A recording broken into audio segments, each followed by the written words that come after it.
Well, hello and welcome back to the channel and welcome back to my garage. It's been a wee while since we've been in here. What we're going to talk about today?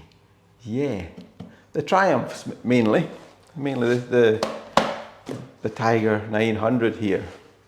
I've had this bike for coming up for 2 years now, and throughout its life it's always been serviced by Triumph. But once the 2 year period comes up, it will be pretty much out of warranty. And like most of my bikes, I've always then taken on the maintenance myself instead of going back to the dealers. And up to this time, it's worked really, really well. I mean, the Bonneville here, I work on that, do all the maintenance on that, and it's a piece of cake. It's really, really easy. And it's easy to get information and working on it as well. I mean, I've got a Haynes manual for the Bonneville, and I can find out all the service items and all the beat jobs I've got to do on it, and it's an easy bike to work on. So that works great. But what do you do with the Tiger? There isn't really any Haynes workshop manuals out there. You can try and find servicing information on the internet, and you can go and ask various forums and places and try and get the information and try and get it that way. But you're reliant on other people having done some investigating, and you're also relying on that information being accurate. And I'm a wee bit of a kind of stickler for accuracy. I quite like to know that the job's being done right. Over the years, for many, many years, I've always kind of worked on my own cars and bikes. In the early days, it was through necessity. I couldn't afford to put my vehicles into the garage to get worked on. I had to do it myself. And laterally, I'm lucky enough to have 3 really good bikes here, but equally, if I had to put all these bikes into the dealers for routine servicing, I doubt whether I could afford to run this fleet. I would have to cut it down to 1 or 2 bikes. It's only viable for me if I do the majority of the work myself. But that brings me back to the dilemma of correct information for the Tiger here. And she's a complicated beast, and I want to do it correctly. And it is coming up basically for 2 years old, which would effectively be its 12,000 mile service, which is really expensive going to Triumph to get it done. It's a lot of money. And in reality, most of the jobs are pretty straightforward. They take time, that's for sure. But I've got plenty of time, that's not a factor. It's the knowledge to do it. So that was a wee bit of a dilemma. So where do you find the correct information? And I stumbled upon a website which is really, really interesting and really exactly what I was looking for. And it's the Triumph Technical Information website. And it's actually run by Triumph itself. Basically, you can log on to that website for a small fee. You can pay monthly, or you can just pay it for 1 month and then basically cancel out of it. Just use it for the time you want to use it. But the beauty of it is the information you get is 100% accurate. It's 100% direct from Triumph. And it's exactly the same information that the guys in the workshops use to work on your bike. So basically, let me show you. I'll go onto the website and I'll let you show you what I'm talking about, and I'll give you this will be an example of what it entails. We can log into the Triumph Technical Information at triumphtechnicalinformation.com. And as soon as you go in, you're presented with a login page. You can basically register by putting your email address and password, etc. And at this stage, it doesn't really cost any money at all. And you can browse through various screens within the website. I'm going to log into it. I have actually purchased a login to it for a month. So basically, I would enter my email address and my password and basically hit the login, and we go into the main desktop. Because I've logged in, I've registered my bikes, both my Triumphs are on it, my Tiger and my Bonneville. But if you had just logged in and you hadn't registered anything at all and hadn't paid anything, obviously no bikes would appear. But you would still be able to search for various models and etc. So again, there's a model search position where you could search for various Triumph models and find your information that way. If I hit my Tiger, it goes into another screen. And again, you can access all this part as well. If you haven't paid anything, all the tabs will be there, but obviously there won't be information. There probably will be service manuals, maybe potentially some service bulletins and technical bulletins, some owner literature, but the real nitty-gritty won't be in there. So again, at the top, there's a Documents tab and a Service History.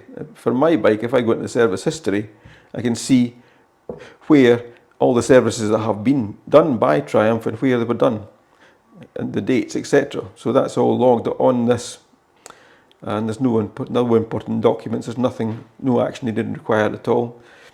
If we go into Documents, in the Service Manual section there, it will give you a service manual for the Tiger. As an area, it can give you a list of the service tools that are available, some data sheets as well, motorcycle preparation guide, various technical bulletins, service, technical and safety recalls, owner's literature, periodic technical information, inspections, and some miscellaneous data. But for potentially servicing the bike yourself, what you're really interested in, is what I'm really interested in, is the service manual. And again, I can see this because I've paid. You wouldn't actually get this if you haven't paid for a subscription. And subscriptions can be either on a monthly basis. So I've paid for it for a month. I've taken out a lot of the information that's relevant to me. One thing you cannot do from this, you cannot print from it. And obviously they're trying to protect your intellectual property. All I've done is I've gone to the various bits that I've done, and I've done a screen dump of the pages, so I've got sort of copies of the bits I want, and that's what I've kept for my personal use. Or potentially, whenever in the winter when I'm going to service the bikes, potentially I'll buy another month at that time, and I've got all the data that I need. So when I'm servicing the bikes, just go into this as well. But hopefully I won't necessarily need it. I would only necessarily do it now if I have a problem. Now, if I go into the Triumph Tiger 900 GT service manual, it's loaded up now. So basically it's quite comprehensive. On the left-hand side, there's the introduction, there's general information, service tools, specification, torque wrench settings, routings for cables, etc. Schedule maintenance, engine cover, cylinder head, clutch, crankcases, balancer. I mean, everything to do with the bike is in here. So if I potentially just concentrate on scheduled maintenance, if I hit on scheduled maintenance, it comes up on the right hand side of various sections in here. So there's maintenance tables, torque wrench settings, everything, lots and lots of information on how to do it. For instance, how to oil and filter renew. If I hit on that, that's obviously a common one. There's obviously various warning signs that come up. But it basically tells you exactly how to basically remove the filter, where the drain plugs are, what the torque wrench settings and things are, and how detailed information on how to actually do it. So it's really useful. Go back to scheduled maintenance. Another section they might potentially do is the throttle body balancing.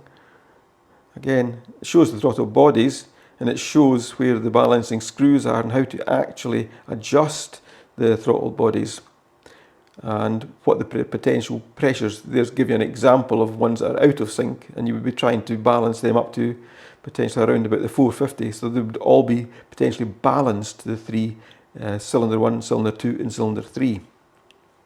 Again, you cannot do that without some electronic gear, be able to plug it in to a tool. And again, I'm going to be able to do that, and I will show that in a separate video, which will probably come up after this one, how to actually check the throttle balances without actually having to really touch the bike at all. So you'll be able to see if they're okay. If they're okay, you wouldn't touch them. If they are out of sync, this page would give you the information on how to adjust each individual adjusting screw to bring the throttle balances back in line. As you can see, it's everything in here. There's air filters, how to renew the air filter, for instance. It shows you where it is, how to pull it out, how to change the filters and stuff. So all the basic servicing information is in here for brakes, everything. So it's a very comprehensive tool. Bearing in mind, there's no Haynes manual or anything for this, and it's very difficult to get accurate information. And this information is absolutely 100% accurate and up to date.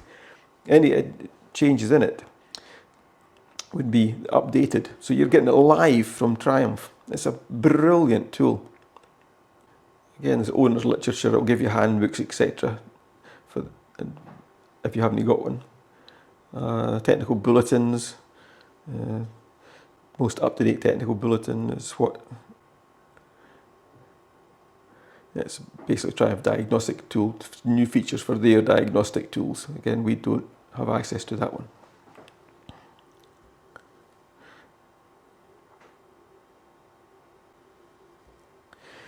So I just wanted to really make you aware of the information that's available to you.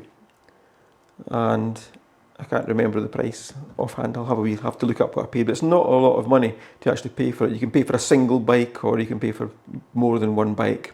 So to me, it's a really useful tool, and it gives me the correct information rather than looking at some vague, like even Haynes, sometimes they're a bit vague, sometimes the photographs are very difficult to follow. This was much more comprehensive. This is designed for the guys who work in Triumph workshops. This is exactly the same information that they'll be accessing when they service your bike. Again, I've paid £8.99 for a month's membership. That's for two bikes. It's obviously going to be less for one bike. I'm not quite sure what it was, maybe about £5 or £6. So if you service your bike, say, once a year, paying for a month's subscription, you've got a month period to service the bike yourself with the best information available for your Triumph. So I hope you've basically found this quite useful. To me, it's a fantastic, fantastic tool. Well, I hope you found that quite interesting, and hopefully found it quite helpful. I know it's going to be really helpful for me. So that gives me all the information I need to do a proper service on this bike when it's due, and it'll be done over the winter. This bike goes off the road in the winter, it's laid up. I don't want to use it in the winter months. So I've got all winter to just tinker away and work my way through the service items. So it'll be easy. The only other potential factor to consider is when it comes up to the service interval, obviously the service warning light's going to come on. And on the wee Enfield, when that happens, you can just flick a few wee buttons and you can actually clear the light, it's fine. The Bonneville, it doesn't even have one, that doesn't even happen on that. But on this one, unlike the old Tiger 800, the 800, you could reset the service interval and set the warning light through the dash, but on this one you can't do it. But coming up in a future video, hopefully, which might be the next one after this, it depends on what else I put out, I have got a way to solve that one, which actually goes in and resets the service interval. So that will be coming up in another video, so to kind of basically complement this. So anyway, hope you found this useful. It's certainly a website that I wasn't quite aware of, and it's having discovered it, I think it looks fantastic, and it's such an easy resource to dip in and out of. And to me, for the few pounds it costs potentially for a month's membership, to have a month full of information at your fingertips all the time, then the correct information, to me that's a wee goldmine of information. Anyway, for now, I hope you've found this interesting. I hope it's going to maybe be helpful to you. So anyway, at the moment, from the garage, bye for now. We'll catch you on the next one. Bye.